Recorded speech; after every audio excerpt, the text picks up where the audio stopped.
चूल्हे वाली बहू को मिला 50 रसोई वाला ससुराल। हे भगवान, आज फिर चूल्हे का सत्यानाश हो गया। बारिश की वजह से बनाया हुआ चूल्हा आज फिर टूट गया। अब दोबारा मुझे चूल्हा बनाना पड़ेगा। अपनी माँ की आवाज सुनकर श्रद्धा भी कमरे से चली आती है। माँ, मैंने तो आपसे कितनी बार कहा है आंगन में चूल्हा मत लगाया करें, मगर एक आप हैं कि सुनती ही नहीं। बेड़ा गर्क हो इस बारिश का जो बिन मौसम के भी बरस जाती है। तुम जानती हो ना, हमारा मकान किराए का है। मकान मालिक आकर हर महीने अपने मकान को देखता है। और तुम्हें पता है, एक बार मैंने चूल्हा अंदर से लगाया था, सारा घर काला हो गया था। फिर मकान मालिक ने जो दुर्गत बनाई थी वो भी तुम्हें शायद याद होगी। अपने घर के हालात देखकर श्रद्धा को बहुत दुख होता है। हाँ माँ, आपकी बात सही है। ना जाने भगवान हमारी परीक्षा कब खत्म करेगा। आपको और पिताजी को दिन रात मेहनत करता देखकर मुझे खुद पर गुस्सा आता है, और भगवान पर भी, जिसने हमें ऐसा जीवन दिया। अरे क्या हुआ भाग्यवान, क्यों परेशान हो रही हो? आज फिर चूल्हा टूट गया है। कोई बात नहीं, नया चूल्हा बना लेना। जैसे चूल्हा हर रोज बनाने पर ठीक हो जाता है, वैसे हमारा भाग्य भी एक ना एक दिन जाग उठेगा।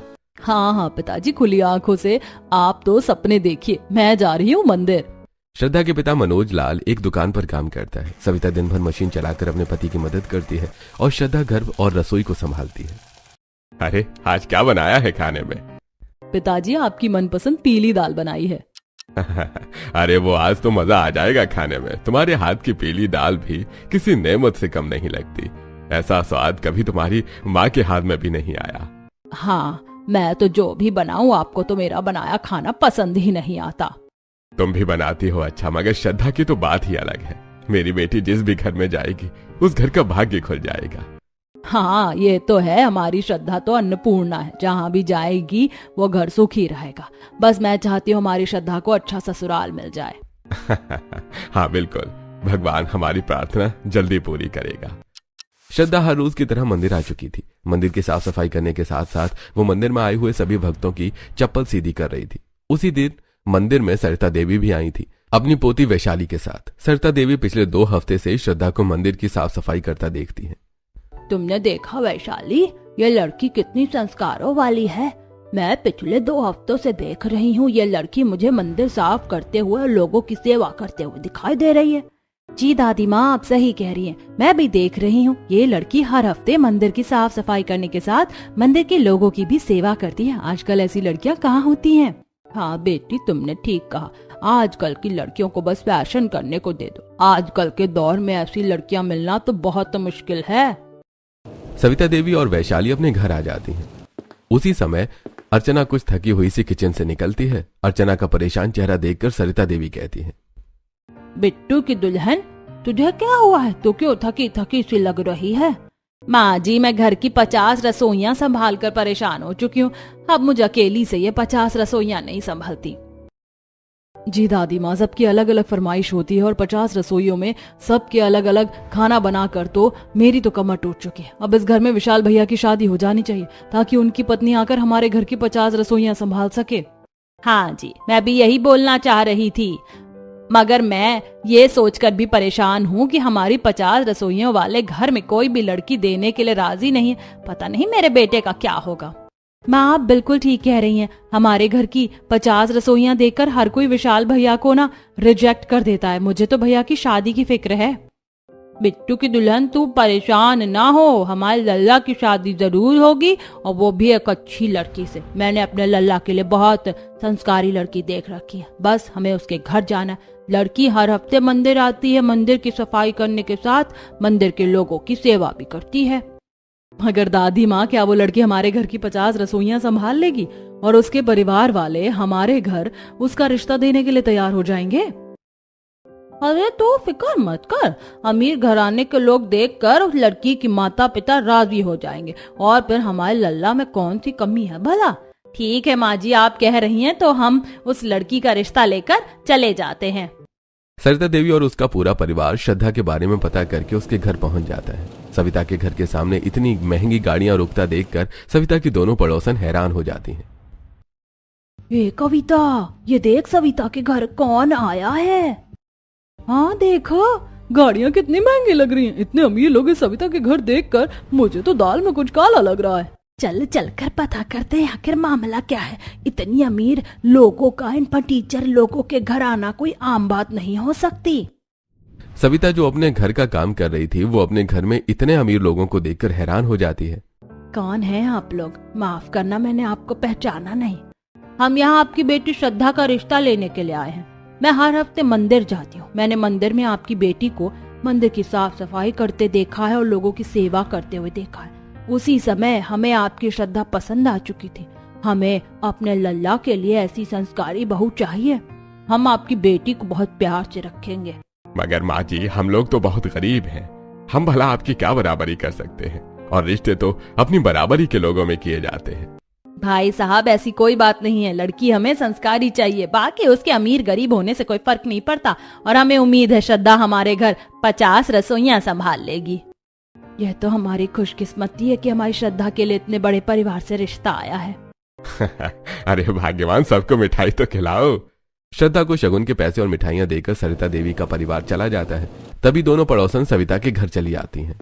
सुना है श्रद्धा के लिए बड़े परिवार से रिश्ता आया है, और मैंने सुना है सरिता देवी का घर कोई आम घर नहीं है, महल है, वहाँ 50 रसोइयां हैं।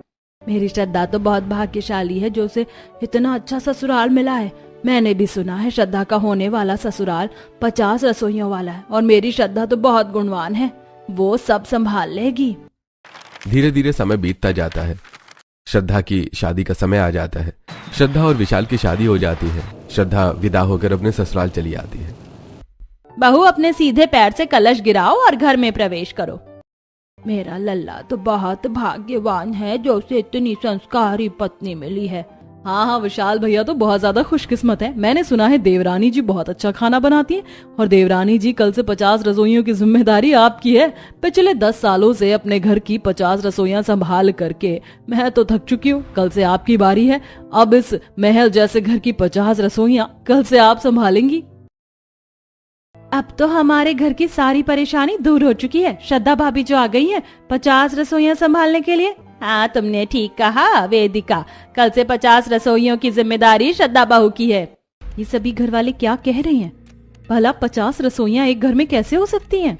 देवरानी जी क्या सोच रही हैं? मुझे लगता है आप परेशान हो चुकी हैं 50 रसोइयों का नाम सुनकर। अरे बड़ी बहू, तुम छोटी बहू को डरा रही हो या समझा रही हो? लल्ला की दुल्हन, तुम्हें परेशान होने की जरूरत नहीं है। वेदिका बहू, जाओ जाकर बहू को घर की रसोइयां दिखाओ। भाभी, आप हमारे घर की 50 रसोइयां देखेंगी तो आप भी खुश हो जाएंगी। श्रद्धा की दोनों नंदे और उसकी जेठानी उसे अपने घर की 50 रसोइयां दिखाने लेकर जाती हैं। घर की सारी रसोइयां बहुत बड़ी बड़ी लग्जरी होती हैं, और हर रसोई में अलग अलग तरह की सुविधा होती है।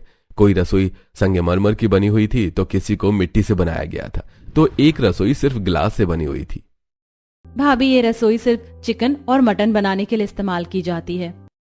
श्रद्धा कांच की बनी हुई रसोई देखकर हैरान हो चुकी थी। वो हमेशा मिट्टी के चूल्हे पर खाना बनाती आई थी, और अब इतनी बड़ी रसोई देखकर उसको हैरान परेशान होना लाजमी में था। ये रसोई है या किसी मूवी का सेट? इतनी बड़ी रसोई तो मैंने अपनी जिंदगी में नहीं देखी। श्रद्धा की छोटी नंद अनामिका श्रद्धा को एक और रसोई में लेकर आती है। भाभी, इस रसोई में सिर्फ ग्रीन वेजिटेबल्स बनते हैं। वैशाली श्रद्धा को एक और रसोई में लेकर जाती है जो काफी सुंदर थी। भाभी, ये रसोई घर की सभी मेंबर्स की सबसे फेवरेट रसोई है, क्योंकि यहाँ पर चाइनीज खाना बनता है। अनामिका श्रद्धा को एक और रसोई में लेकर जाती है जो सबसे बड़ी होती है। उस रसोई की हर चीज बहुत ही स्पेशल और कीमती होती है। और भाभी, ये चिंटू की फेवरेट रसोई है। यहाँ पर स्पेशल इटालियन खाना बनता है। अरे देवरानी जी, आपने तो पिताजी की फेवरेट रसोई नहीं देखी है। चलिए, मैं आपको पिताजी की रसोई में लेकर चलती हूँ। श्रद्धा की जेठानी वेदिका उसे एक और रसोई में लेकर जाती है जो काफी बड़ी थी मगर सादा सी सजी हुई थी, जिसमें इंडियन टच साफ नजर आता है। देवरानी जी, ये पिताजी की रसोई है, फेवरेट। यहाँ पर सिर्फ दाल चावल बनते हैं। पिताजी सादा खाना खाने के शौकीन है और देवर जी चिकन मटन खाने के। अनामिका श्रद्धा को एक और रसोई में लेकर आती है। भाभी, ये रसोई आपको जितनी सिंपल दिख रही है उतना ही इसमें सिंपल खाना बनता है। इसमें सिर्फ सूप बनता है सभी घर वालों के लिए। वेदिका श्रद्धा को एक और रसोई में लेकर आते हैं जो मिट्टी से बनी हुई थी और उसमें तंदूर भी लगा हुआ था।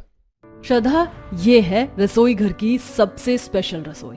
इसको मिट्टी का टच देकर बनाया गया है। मम्मी जी और दादी दोनों ही बाजरे और ज्वार की रोटी खाने की शौकीन है। इस रसोई में स्पेशल तंदूर लगा है। जब भी मम्मी और दादी का मन करता है तब वो ज्वार की और बाजरे की रोटी बनवाती है। अरे भाभी, इस रसोई में सिर्फ बाजरे और ज्वार की रोटी नहीं बल्कि तंदूरी रोटी और नान भी बनती है हम सबकी फरमाइश पर। ये घर है या म्यूजियम? मैंने घर की 50 रसोइयां हैं, तो देख ली, मगर मुझे समझ नहीं आ रहा कि मैं घर की 50 रसोइयों को कैसे हैंडल करूंगी। मेरी तो आगे का सोच कर ही जान जा रही है। हे भगवान, मैं तो घर की 50 रसोइयां देख कर ही थक चुकी हूँ। ना जाने कैसे 50 रसोइयों के साथ उनकी देखभाल कर पाऊंगी। श्रद्धा अपनी ससुराल की 50 रसोइयां देखकर काफी हैरान हो जाती है और परेशान हो जाती है। उसे ठीक से नींद भी नहीं आती है। श्रद्धा बहू, ये क्या किया तुमने? तुम्हारी गलती की वजह से पूरे किचन में पानी भर चुका है। मगर मम्मी जी, मेरी कोई गलती नहीं है। ये आपकी ही गलती है देवरानी जी। आप अभी अभी ग्रीन वेजिटेबल वाली रसोई से आई हैं। मैंने अभी आपको रसोई से निकलते देखा है। आपकी गलती की वजह से रसोई पानी से भर चुकी है। नहीं मम्मी जी, मैंने कुछ नहीं किया है। श्रद्धा नींद में बुरी तरह बड़बड़ाती है। विशाल श्रद्धा को यूं नींद में खुद से बड़बड़ाते देखकर परेशान हो जाता है। श्रद्धा, श्रद्धा उठो, क्या हुआ है? तुम क्यों यूं नींद में बड़बड़ा रही हो? अपने पति की आवाज देने पर श्रद्धा नींद से जाग जाती है। शुक्र है भगवान का कि वो सिर्फ एक भयानक सपना था, हकीकत नहीं थी। अरे क्या हुआ श्रद्धा, तुम कुछ परेशान लग रही हो? नहीं, वो बस मुझे एक डरावना सपना दिखा था। अच्छा, अब जल्दी से तैयार होकर आ जाओ। आज तुम्हारी पहली रसोई है। हाँ, पहली रसोई को सोचकर ही तो ये डरावना सपना आया है। पता नहीं मैं इन 50 रसोइयों में कैसे खाना बनाऊंगी। श्रद्धा तैयार होकर नीचे चली जाती है। तभी श्रद्धा की जेठानी श्रद्धा को देखकर कहती है, देवरानी जी, आज तो बहुत खूबसूरत लग रही हैं। खुद को अंदर से तैयार कर लीजिए, आज आपकी पहली रसोई है। भाभी, मैं तो बहुत ज्यादा खुश हूँ और एक्साइटेड भी हूँ अपनी पहली रसोई के लिए। देवरानी जी, आज आपको पता चलेगा घर की 50 रसोइयों को संभालना मुंह का खेल नहीं है। बहू, आज तुम्हारी पहली रसोई है, इसीलिए तुम्हें सबकी पसंद का खाना बनाना होगा। वैसे तो यहाँ हर रोज सभी की पसंद के हर एक डिश बनती है। देवरानी जी, मैं आपको मेन्यू बता देती हूँ। आप इस मेन्यू के हिसाब से सबके लिए पसंद का खाना बना दें। देवर जी चिकन खाएंगे और बड़ी नंद जी सिर्फ ग्रीन वेजिटेबल्स खाती हैं अपनी डाइट की वजह से। पिताजी के लिए आपको दाल चावल बनाने होंगे और दादी जी के लिए सूप बनाना होगा। चिंटू चाइनीज खाना चाहता है।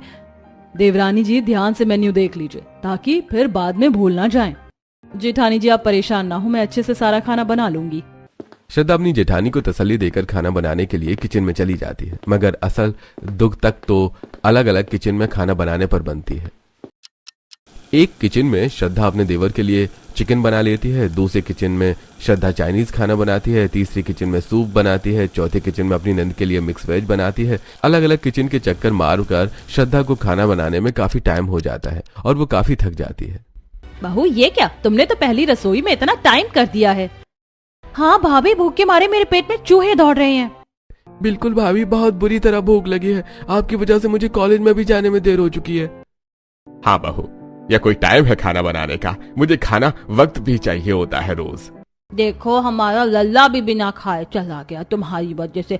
इतना सा खाना तो बनाना था, उसमें भी इतना समय लगा दिया।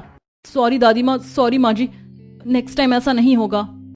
श्रद्धा अपनी सभी ससुराल वालों की डांट खाकर बुरी तरह शर्मिंदा हो चुकी थी, मगर कोई भी श्रद्धा की तकलीफ नहीं देख पाता।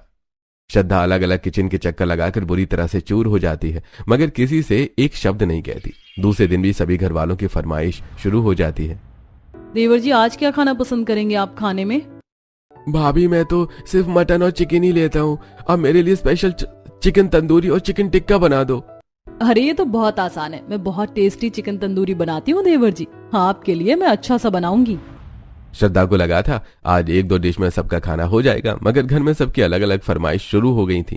दादी, मुझे तो इटालियन खाना अच्छा लगता है, मैं इटालियन के अलावा कुछ भी नहीं खाऊंगा। अब की बार श्रद्धा बुरी तरह घबरा जाती है। मगर मुझे तो इटालियन खाना बनाना आता ही नहीं है। हमारे घर में ये सब कोई नहीं खाता था। माँ जी, मैं कैसे इटालियन खाना बनाऊंगी? अरे बहू, इसमें इतना परेशान होने वाली कौन सी बात है? क्या तुमने हमारी रसोई नहीं देखी? इसमें हर तरह की सुविधा मौजूद है। तुम एक बार रसोई में जाओ, तुम्हें वहाँ ऐसी बहुत सारी किताबें मिल जाएंगी जिनमें खाना बनाने का पूरा तरीका लिखा होगा। तुम्हें बिल्कुल मुश्किल नहीं होगी। अब की बार श्रद्धा कुछ संतुष्ट सी हो गई, मगर जल्दी उसका संतोष खत्म हो गया जब उसकी नंद ने अपनी पसंद बताई। नंद ने बताया कि वो तो सिर्फ वेज सब्जी खाती है। वो उसके लिए बैंगन की सब्जी, आलू का भरता बनना है। ये दोनों चीजें उसे बहुत पसंद है। और उसने बताया कि कल के खाने के मेन्यू से पता चल ही गया होगा कि वो सिर्फ वेज ही खाती है। हाँ हाँ ननद जी, मुझे पता है आप सिर्फ वेज खाती हैं। डोंट वरी, मैं आपकी पसंद का खाना बना लूंगी। बहू, मेरे लिए आज फिर सूप बनाना। मेरे दांतों में दर्द है, मुझसे कुछ भी खाया नहीं जा रहा, इसीलिए मेरे लिए फिर वेजिटेबल सूप बनाना। कल श्रद्धा सबके लिए खाना बनाकर बुरी तरह थक चुकी थी और आज सबकी फरमाइश से सुनकर थोड़ी सी परेशान हो गई थी। इसलिए सबसे पहले वो अपने देवर की फरमाइश पूरी करने के लिए एक रसोई में आती है। जैसे ही वो चिकन चूल्हे पर रखती है, इंटरकॉम पर ससुर की कॉल आ जाती है। अरे बहू, जल्दी से मुझे चाय बनाकर दे जा, सिर में बहुत दर्द हो रहा है। जी जी पिताजी, मैं अभी आपके लिए चाय बनाकर लाती हूँ। श्रद्धा बहुत फुर्ती से काम कर रही थी। जब वो चाय बनाने के लिए दूसरी रसोई में आई तो ससुर को चाय देने के बाद दोबारा चिकन वाली रसोई में पहुंचती है, मगर वहां पहुंचते ही उसके मुंह से चीख निकल जाती है। हाय, ये क्या हुआ? सारा चिकन तो पतीली के साथ लग गया। अब मैं क्या करूं? देवर जी को क्या खाने को दूंगी? श्रद्धा ने जल्दी से चिकन को उस बर्तन से निकालकर दूसरे बर्तन में रखा और उसे अच्छे से धो लिया। अब ठीक है, अब इसमें से जलने की महक भी खत्म हो जाएगी और किसी को पता भी नहीं चलेगा कि मुझसे क्या गलती हुई है। चिकन बनाने के बाद वो इटालियन खाना बनाने के लिए दूसरी रसोई में आई। अभी वो खाना बना ही रही थी कि दादी सास ने इंटरकॉम पर आवाज दी। बहू, मैंने कहा था कि सबसे पहले मेरा सूप तैयार कर देना। तुम तो बहुत ही सुस्त हो, अभी तक मेरा सूप नहीं आया। अरे सूप बनाने में देर ही कितनी लगती है। जी जी दादी जी, मैं अभी आपके लिए सूप बना कर लाती हूँ, आप बिल्कुल चिंता मत करें। श्रद्धा कभी एक रसोई में भागती तो कभी दूसरी में। अभी वो दोबारा चिकन वाली रसोई में आई थी कि उसकी सास कहने लगी, बहू, मेरा बाजरे की रोटी और साग खाने का मन कर रहा है, जल्दी से मेरे लिए बाजरे की रोटी और साग बना कर लाओ। अपनी सास की फरमाइश सुनकर श्रद्धा दूसरी रसोई में जाकर साग बनाने लगी और फिर दूसरी में जाकर बाजरे की रोटी बनाती है। अब हो गया सारा काम। माँ जी की बाजरे की रोटी भी बन गई, दादी का सूप भी बन गया, पिताजी को चाय भी दे दी। अब क्या रह गया? श्रद्धा टेबल पर खाना जाकर लगा देती है। उसकी सास और ससुर तो खाना खाने लगे, मगर देवर चिंटू और नंद एक दूसरे का मुंह देखने लगते हैं। भाभी, मेरा खाना कहाँ है? चाची, मैंने आपको इटालियन फूड बनाने को बोला था, वो कहाँ है? और भाभी, मेरी मिक्स वेज कहाँ है? आपने मेरा खाना बनाया ही नहीं या फिर परोसा नहीं है। अपने देवर नंद और चिंटू की बात सुनकर श्रद्धा परेशान हो जाती है और अपना माथा पीट कर कहती है, ओहो, अपनी सास की पसंद का खाना बनाते हुए मैं इन लोगों की फरमाइश भूल कैसे गई। इनका काम तो मैंने सबसे पहले शुरू किया था। मैं अभी आप लोगों का खाना लेकर आती हूँ, आप लोग चिंता मत करें। जब श्रद्धा किचन में आई तो नंद के लिए बनाई गई सब्जी बुरी तरह जल चुकी थी। ननद जी का तो सारा खाना ही जल गया, ये तो बिल्कुल कोयला बन गया है। अब मैं उन्हें क्या दूंगी? हे भगवान, ये सब क्या हो रहा है मेरे साथ? अब मैं क्या करूंगी? जैसे तैसे श्रद्धा अपना बनाया हुआ खाना सबको परोसती है, मगर इतना बड़ा खाना खाकर सबके मुंह बन जाते हैं। भाभी, आपने तो बोला था कि आप इतना मजे का खाना बनाती हैं कि सब उंगलियां चाटते रह जाते हैं। इसमें तो जलने की महक आ रही है। मैं ये खाना कैसे खाऊं? ये चिकन तंदूरी है, ये तो कोयला तंदूरी है। मगर आपको ही बनाने नहीं आता तो आप मुझे पहले ही कह देती। और भाभी, यह आपने मिक्स वेज बनाया है या फिर एक सब्जी में दूसरी सब्जी मिक्स करके बना ली है? मिर्च है, मसाला है, ना ही नमक है। बहुत बेकार बनी है, बिल्कुल भी टेस्ट नहीं है। इससे अच्छा सब्जी तो ठेले वाले बना लेते हैं। और चाची, इटालियन खाना इतना गंदा खाना मैंने इससे पहले कभी नहीं खाया। सॉरी देवर जी, सॉरी नंद जी, मुझसे गलती हो गई। श्रद्धा सबकी बातें सुनकर परेशान हो गई, मगर वो खुद को तसल्ली देने लगी, ये सब पहली और आखिरी बार है, आज के बाद ऐसा नहीं होगा। अरे तुम लोग क्यों बहू को तंग कर रहे हो? उसे परेशान मत करो, आज इसका यहाँ दूसरा दिन था इसीलिए गड़बड़ हो गई। मुझे विश्वास है कि मेरी बहू दोबारा ऐसी गलती नहीं करेगी। क्यों बहू, सही कह रही हूँ ना मैं? श्रद्धा ने अपनी सास की बात पर हाँ में सिर हिलाया, मगर मन ही मन वो बुरी तरह घबरा गई। मैं सारा दिन एक रसोई से दूसरी रसोई भागती फिरती रहती हूँ। कितना मुश्किल है सब मैनेज करना। ये तो भाभी की हिम्मत है कि वो इतना कुछ करती है, मैं तो आज फिर बुरी तरह थक चुकी हूँ। अब श्रद्धा की यही रूटीन बन गई, कभी एक रसोई में तो कभी दूसरी में। कभी खाना जल जाता है, कभी नल खुला रह जाता है, कभी किसी की डांट सुनती तो कभी किसी की बातें। एक दिन वो अपने पति के सामने रो पड़ी। मुझे एक बात समझ नहीं आती, आखिर एक घर में 50 रसोइयां बनाने का क्या कारण है? विशाल, जो अभी ऑफिस से घर आया था और मोबाइल देख रहा था, श्रद्धा की बात सुनकर हैरान रह गया। तुम इतना परेशान क्यों हो रही हो और तुम्हारी आंखों में आंसू? इसका क्या बात है? क्या तुम्हें किसी ने कुछ कहा है? अब श्रद्धा जैसे फट पड़ती है। मैं एक से दूसरी रसोई में भागते भागते थक जाती हूँ। कभी सफाई में देर लग जाती है, कभी खाना जल जाता है, कभी कोई और मसाला खाने में डालना रह जाता है और हर रोज मुझे किसी ना किसी से डांट सुनने को मिलती है। आखिर घर में 2 रसोइयां क्यों बनाते हैं? एक रसोई में हर तरह का खाना और दूसरी रसोई में नॉनवेज बनाया जा सकता है। मैं क्या कह सकता हूँ? ये सब तुम दादी जी से कह सकती हो। ये परंपरा हमारे घर में सालों से चली आ रही है। पहले यहाँ ज्वाइंट फैमिली सिस्टम था, सभी परिवार वाले एक साथ रहते थे, लेकिन धीरे धीरे सबने अपने अपने घर बना लिए, इसलिए एक साथ 50 रसोइयां इस घर में रह गईं। और दादी जी चाहती हो कि 50 के 50 रसोइयां हमेशा आबाद रहें, इसलिए सभी रसोइयों का इस्तेमाल करते हैं और शायद इसी कारण तुम्हें तकलीफ हो रही है। मगर अब तो आपका जॉइंट सिस्टम नहीं है और ना ही इतने लोग यहाँ रहते हैं, फिर इतनी रसोइयाँ होने का कोई तुक नहीं बनता। जानता हूँ इतनी सारी रसोइयों से तुम्हें बहुत परेशानी होती है, मगर तुम ये बात दादी जी से कह सकती हो। इस मामले में मैं तुम्हारी कोई मदद नहीं कर सकता। अपने पति की बात सुनकर श्रद्धा दादी जी के पास चली जाती है। दादी जी, मुझे आपसे एक बात करनी है। हाँ बोलो बहू, क्या बात है? दादी जी, अगर घर में सिर्फ 2 रसोइयाँ बना दी जाए तो घर का नियम अच्छे से चल सकता है। इस बारे में आपका क्या ख्याल है? तुम कल की आई हुई लड़की आते ही हमारे घर की परंपरा तोड़ने की बात कर रही हो। इस घर में वही होगा जो सालों से चलता आ रहा है। हम किसी के कहने पर अपने घर की परंपरा नहीं तोड़ सकते। श्रद्धा अपनी दादी सास की बात सुनकर निराश होकर अपने कमरे में वापस आ जाती है। समय तेजी से गुजरने जाता है। हर रोज श्रद्धा इसी तरह भाग भाग कर अलग अलग रसोइयों में काम करने लगती है। श्रद्धा का हर रोज थकान से बहुत बुरा हाल हो जाता है। एक दिन काम करते हुए गैस लीक हो जाती है और अचानक आग लग जाती है। श्रद्धा जो बर्तन धोने में व्यस्त थी उसे बिल्कुल खबर नहीं होती है। पूरे किचन में आग लग चुकी है। दम घुटने के कारण श्रद्धा बेहोश हो जाती है। अरे इतनी देर हो गई, अभी तक खाना नहीं आया। श्रद्धा बहू को मैं कब से बोल रही हूँ कि सबसे पहले मुझे सूप दिया करो। अरे माँ जी, वो नहीं आई है, उसे इतनी समझ नहीं है। परेशान मत हो, मैं खुद आपके लिए अभी सूप लेकर आती हूँ। अरे मैं भी तो देखूं कि आखिर ये कर क्या रही है। इतनी देर से सभी भूख के मारे परेशान है और ये पता नहीं क्या कर रही है। तभी विशाल को घर की रसोई में से एक रसोई में भीषण आग के भभके उठते हुए नजर आते हैं। विशाल दौड़ता हुआ रसोई की तरफ चला जाता है। विशाल जैसे ही रसोई में आता है तो देखता है कि रसोई में चारों तरफ बुरी तरह से आग लगी हुई है और श्रद्धा बीच में बेहोश पड़ी होती है। अरे श्रद्धा, श्रद्धा आंखें खोलो, ये क्या हुआ तुम्हें? मम्मी, मम्मी जल्दी आओ, सब आओ, बाहर आओ।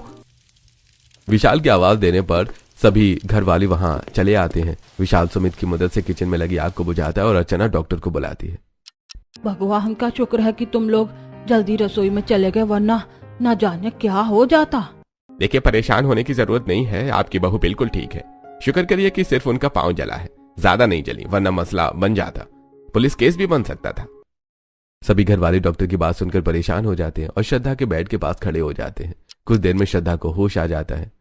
बहू, तुमको होश आ गया, शुक्र है भगवान का। मैं तो बहुत ज्यादा परेशान हो चुकी थी। बहू, अब तुम्हें कैसा लगता है? तबीयत तो ठीक है ना? जी माँ जी, मैं ठीक हूँ। भगवान का शुक्र है कि बच गई, वरना आज तो तुमने मेरी जान ही ले ली थी। माँ जी, दादी जी, मैं आपसे एक विनती करना चाहती हूँ, अगर आप मेरी बात माने तो। हाँ हाँ बोलो बहू, क्या कहना चाहती हो?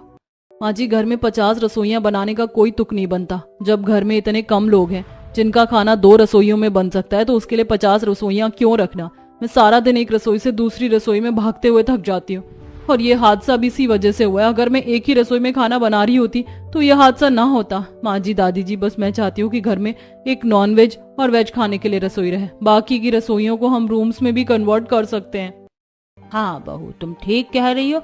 घर में 50 रसोइयों के बजाय 2 रसोइयों से भी काम चल सकता है। हमें भी अपनी बहुओं का इतना परेशान नहीं करना चाहिए। आज से इस घर की परंपरा बदली जाएगी। अब घर में सिर्फ 2 रसोई होगी।